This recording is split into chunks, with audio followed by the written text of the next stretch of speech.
ભરૂચ જનશિક્ષણ સંસ્થાન દ્વારા વિવિધ જનજાગૃતિ કાર્યક્રમોની પૂર્ણાહુતિ કરવામાં આવી।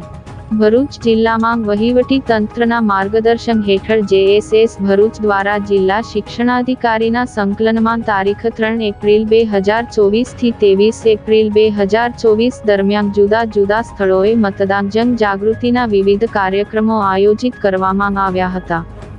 યોજાયેલ કાર્યક્રમોમાં જુદી જુદી સ્પર્ધાઓમાં ભાગ લેનાર તાલીમાર્થીઓને પૂર્ણાહુતિના દિવસે જિલ્લા શિક્ષણ અધિકારી સ્વાતિબા રાઓલ, નિયામક જૈનુલ આબેદીન સૈયદ તથા કાકાબા હોસ્પિટલ ટ્રસ્ટના બીનાબેન ચાંપાનેરિયા અને અન્ય મહાનુભાવોના હસ્તે ટ્રોફી અને પ્રમાણપત્રોનું વિતરણ કરવામાં આવ્યું। સ્વાગત પ્રવચન કરતા જૈનુલ સૈયદે આ 9 દિવસ દરમિયાન યોજાયેલ કાર્યક્રમની વિગતો રજૂ કરી, જ્યારે શિક્ષણ નિરીક્ષક દિવેશભાઈ પરમારે આગામી લોકસભા ચૂંટણીના અનુસંધાને સ્વીપ કાર્યક્રમ તથા તેની અગત્યતા વિશે વિસ્તૃત ચર્ચા કરી હતી અને આગામી લોકસભાની ચૂંટણી માટે મહત્તમ મતદાન કરવા તેમજ કરાવવા અપીલ કરી હતી।